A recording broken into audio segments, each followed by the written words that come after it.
The chocolate lava cake was still warm when she told me. I remember because a drop of molten filling clung to her fork, trembling as she set it down.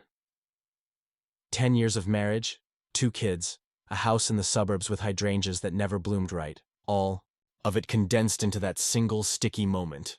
"Ethan," Clara said, and I knew. Not because her voice cracked, but because it didn't. She sounded rehearsed. "I've been having an affair for 2 years. His name is Daniel." Our anniversary playlist hummed in the background. Ed Sheeran, because she'd always insisted. He was our era's Sinatra. The song kept going. "I'm in love with your body." The fork slipped from my hand, clattering against the china. Baxter, our neurotic golden retriever, thumped his tail under the table like this was just another Thursday. 2 years? I choked out. She nodded, her glasses catching the candlelight so I couldn't see her eyes. Noah's 3rd birthday party flashed in my head. The dinosaur cake she'd stayed up frosting, the way she'd kissed my cheek when I carried him to bed. All while Daniel was texting her. Why now? My throat felt lined with sand. She touched the scarf around her neck. The red one I'd bought her last Christmas, cashmere, $278 on sale. "Because I'm done lying," and her hand drifted to her stomach. "I'm pregnant." The room tilted. I gripped the tablecloth, toppling my wineglass. Cabernet seeped into the lace like old blood. "You're... what?" 12 weeks. She reached for me. I recoiled. "Ethan, listen." I didn't. I ran. Not metaphorically, actually sprinted out the back door, Baxter bounding after me like we were playing tag. The August air clung to my skin, thick and sweet with the neighbors. Jasmine, our porch swing creaked in the breeze. Clara's Prius sat in the driveway, passenger window cracked. A white receipt fluttered on the seat. I shouldn't have looked. But there it was. Hilton Garden Inn, 2:00 p.m. checkout, 2 weeks ago. The die noise. She'd claimed she was at her sister's. I vomited in the azaleas. At 3 a.m., I stood in our daughter's doorway. Lily was 7, all knobby knees and bedtime defiance, asleep with her face smushed against a Pokemon poster. Down the hall, Noah snored in his race car bed, thumb in mouth. How many nights had Clara worked late while I bathed them, read Goodnight Moon, checked for monsters under the bed? Her office was next. Pale blue walls, the scent of her vanilla hand cream. I'd proposed to her in this room back when it was my study, kneeling on the squeaky floorboard. The squeaky floorboard. It gave under my weight just like it had a decade ago. But instead of dust bunnies, there was a black moleskin notebook. The kind Clara used for grocery lists. Page 1, June 14th. Met D at Starbucks. He ordered a flat white. I lied and said mine was a latte. Page 32, Noah's birthday. E. Looked so happy grilling burgers. D texted while I lit the candles. I told him I felt sick. Page 106, positive test. Have to tell E. But first, the plan. Always the plan. Then, tucked in the back flap, a letter. Unfinished, Ethan. If you're reading this, I'm already gone, but it's not what you think. Daniel isn't real. I needed you to hate me, to let me go. There are things you don't know about the accident, about Lena. The sound of a key in the front door. I froze. Clara wasn't due back from her night shift until 7 a.m.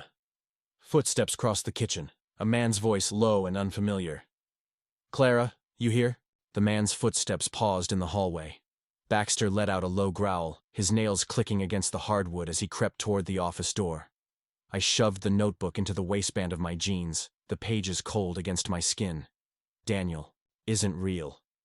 Clara's words throbbed in my skull, but the stranger's voice was undeniably flesh and blood. "Clara?" he called again, louder. He wasn't Daniel. I'd seen Daniel's name in her notebook. D loves cold brew. D hates jazz.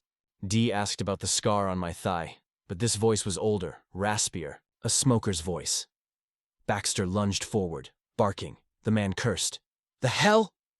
I grabbed Baxter's collar, yanking him back. My pulse roared in my ears. Through the crack in the door, I saw a shadow stretch across the hallway. Broad. Shoulders, a baseball cap. Not Clara's type, not anyone's type. "Clara, it's me." the man snapped, impatient now. We had a deal. A deal. The floorboard creaked as I shifted, and the shadow froze. Who's there? I held my breath. Baxter whimpered, straining against my grip. The man took a step toward the office. Then, Noah's voice pierced the silence. Daddy? My blood went cold.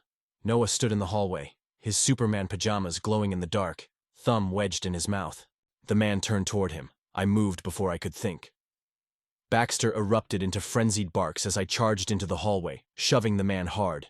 He stumbled into the wall, hat flying off, and I caught a glimpse of a jagged scar cutting through. His stubble before I scooped Noah up and bolted upstairs. Call the police! I shouted to no one, slamming Lily's bedroom door behind me. She sat up, rubbing her eyes. Daddy? What's…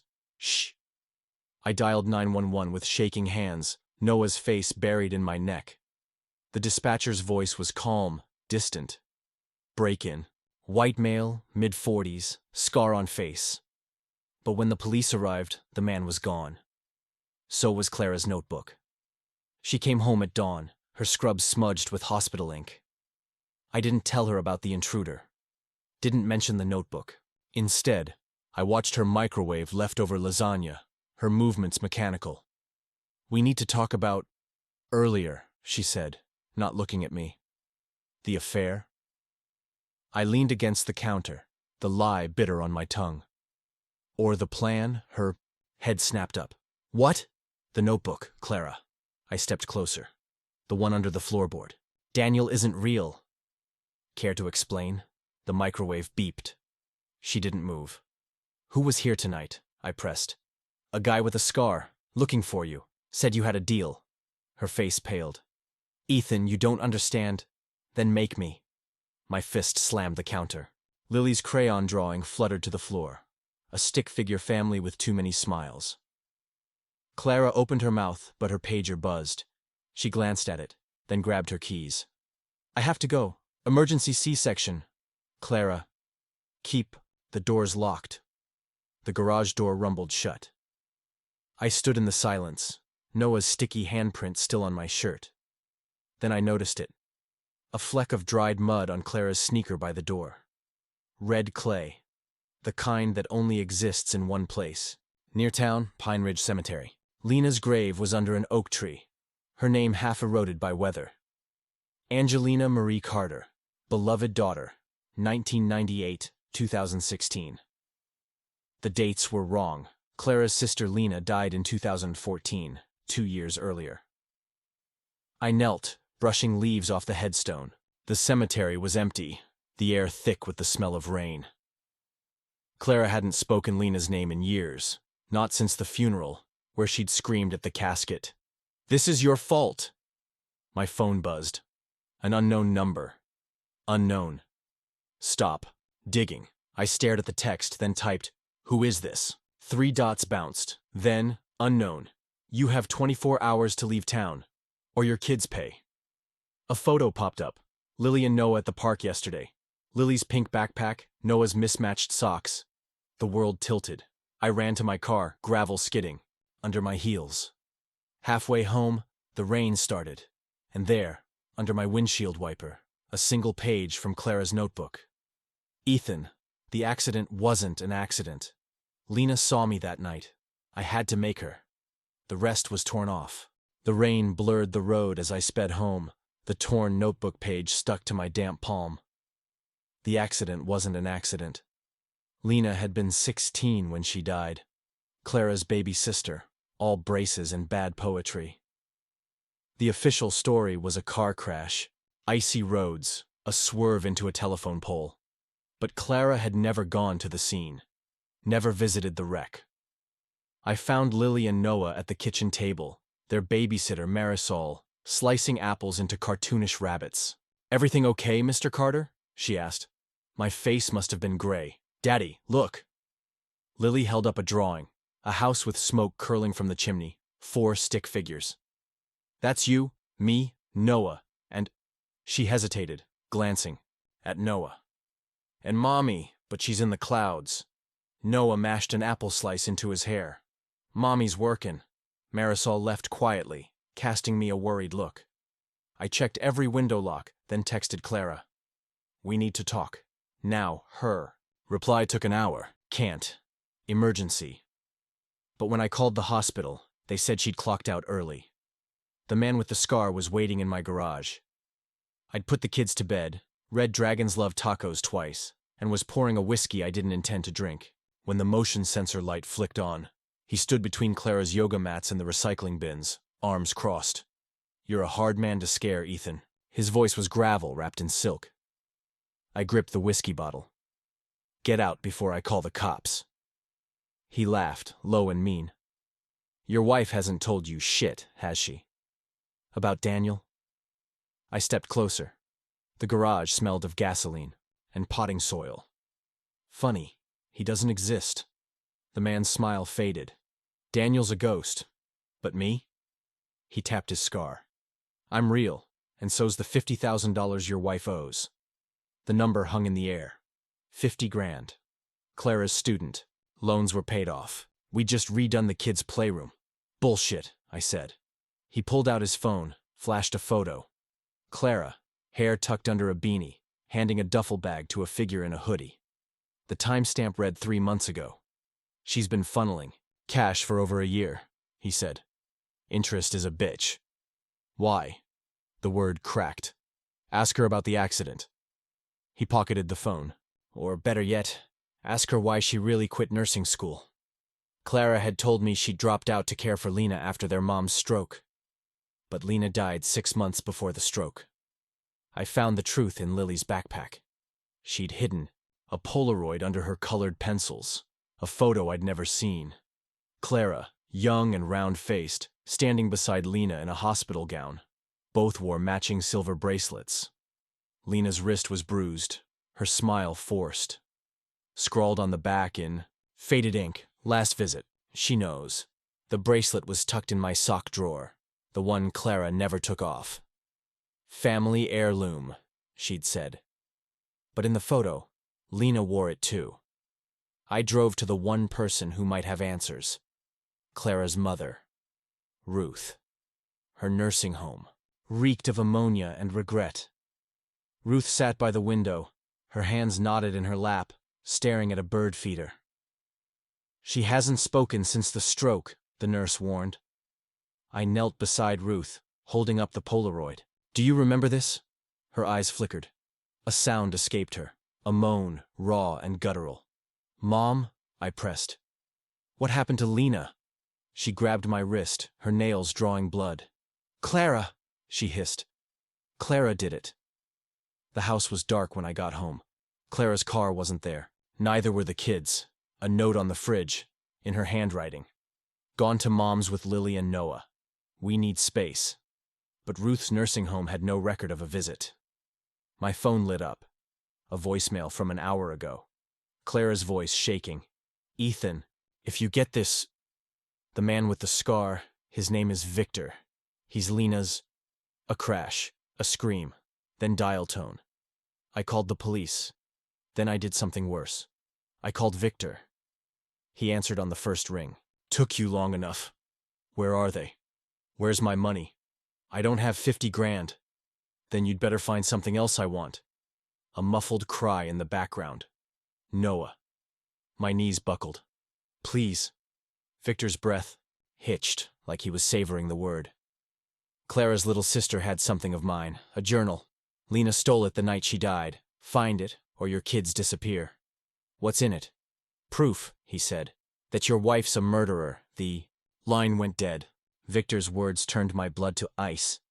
Proof your wife's a murderer. The police were useless.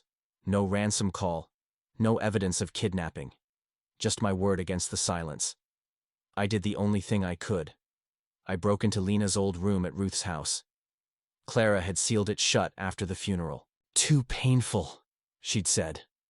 The door creaked like it hadn't been opened in a decade. Dust motes swirled in the beam of my flashlight, catching on a canopy bed draped in cobwebs. Lena's stuffed animals sat in a row, eyeless from moths. Tore through her desk first. Old math tests, dried up nail polish, a mixtape labeled, For Clara, XOXO. Beneath a stack of Twilight DVDs, I found it. A pink leather journal. Its pages warped from humidity. Lena's journal. Entry. October 12th, 2014. Clara's been acting weird since she dropped out. Tonight, I followed her. She met some guy near the quarry. They were arguing. He had a scar on his face.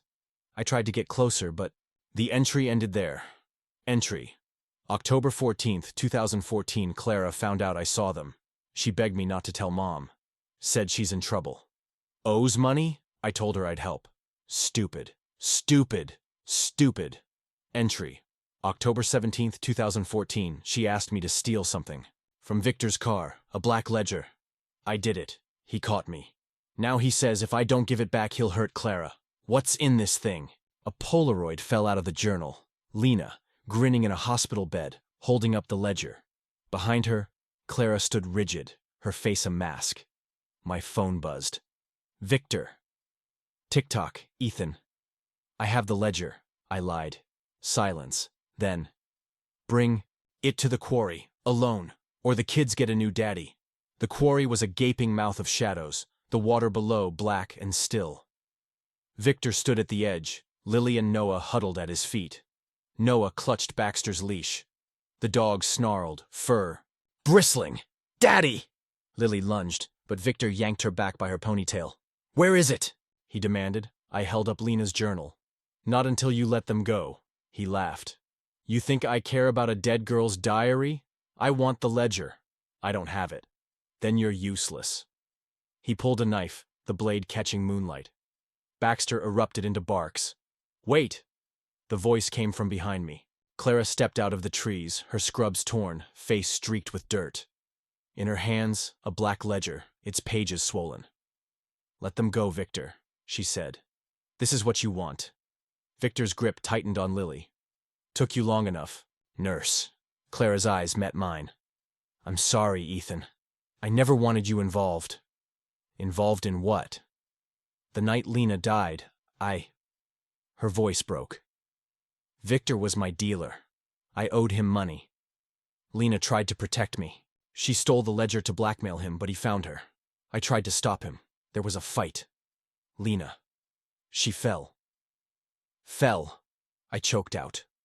Pushed. Victor corrected, smirking. Clara flinched. I panicked.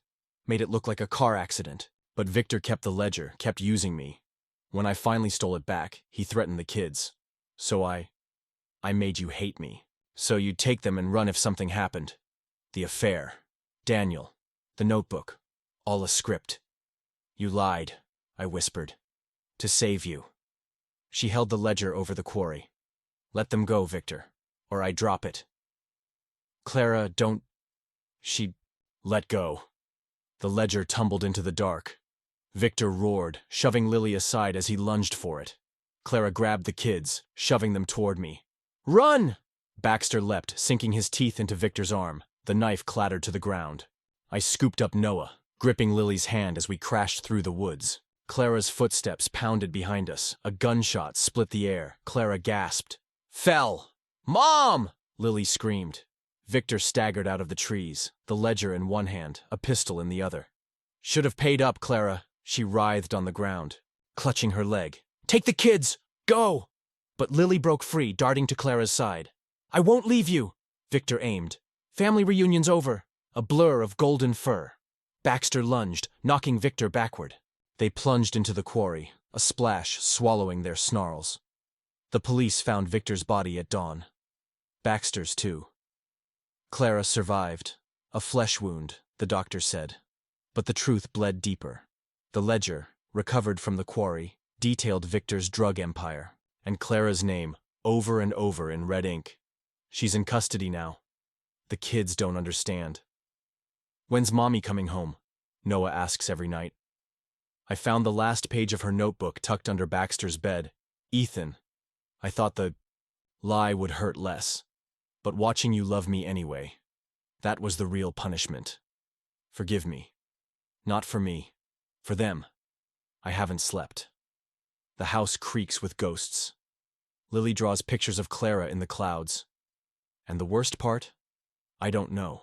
If I want her to rot in prison, or if I still want to save her. The courtroom smells like lemon polish and stale coffee. Clara sits at the defense table, her hands cuffed, wearing a sweater I don't recognize. Too big. Borrowed. She hasn't looked at me once. Lily tugs my sleeve. Is Mommy coming home? After the judge says sorry? The prosecutor calls it involuntary manslaughter. I call it a lie. Lena didn't fall. Clara didn't push. But the truth is, a wet bar of soap, grab too hard, and it'll shoot across the room.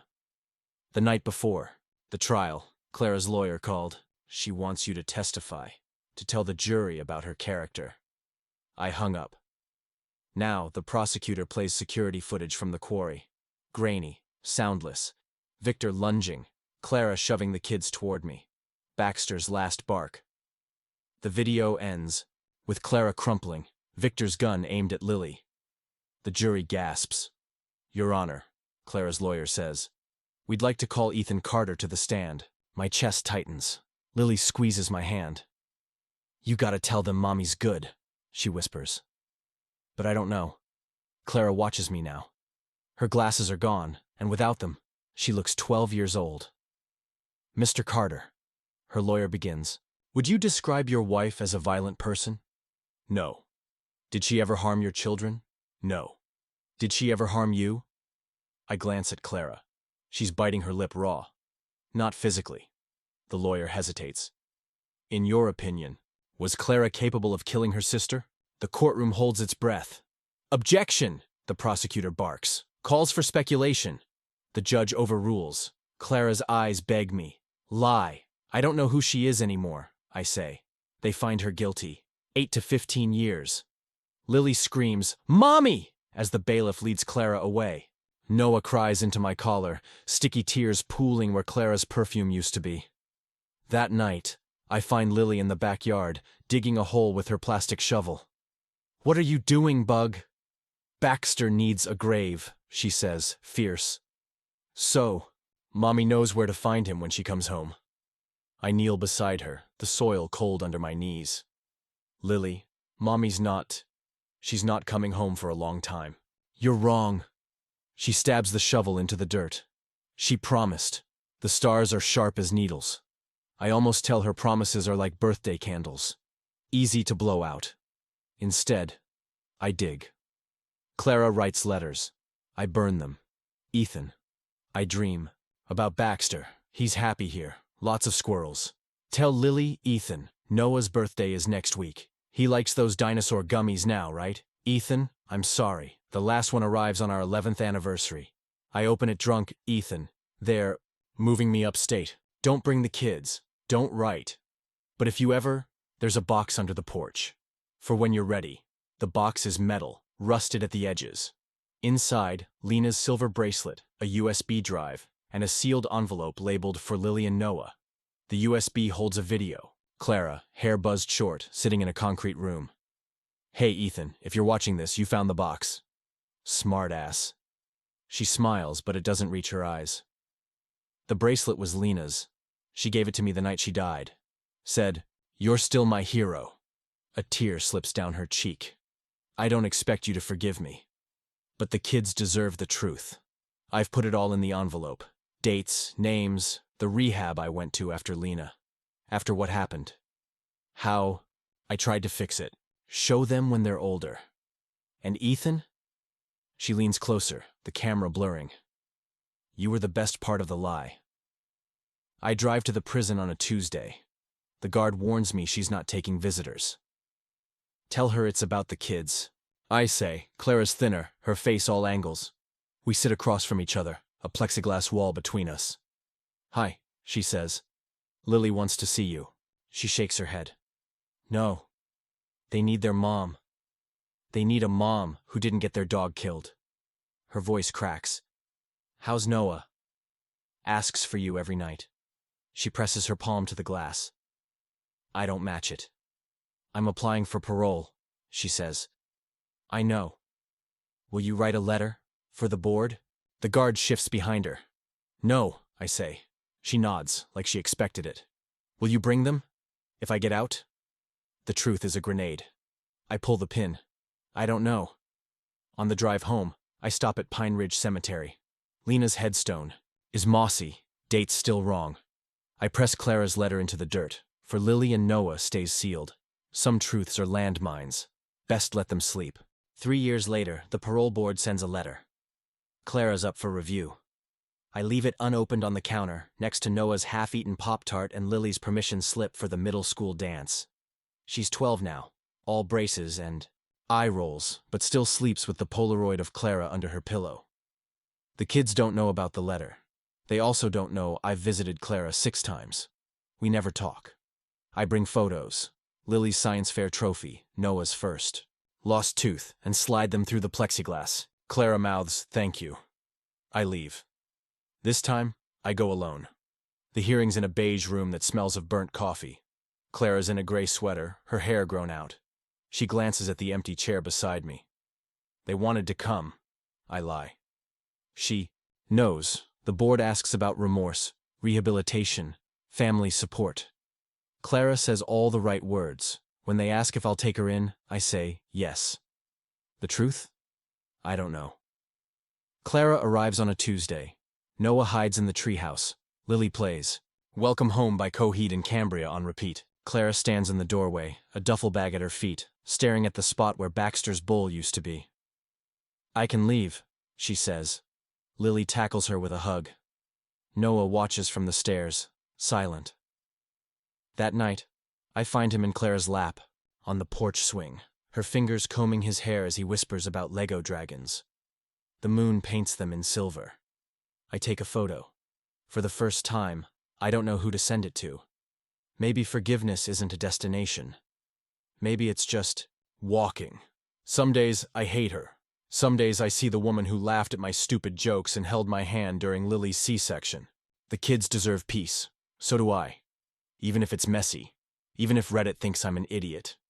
Thank you for following this nightmare to the end. You judged, you argued, you cried with us. That's the thing about stories. They're all mirrors. Check out my other posts if you want more messy truths. Or don't. Either way, thanks for watching.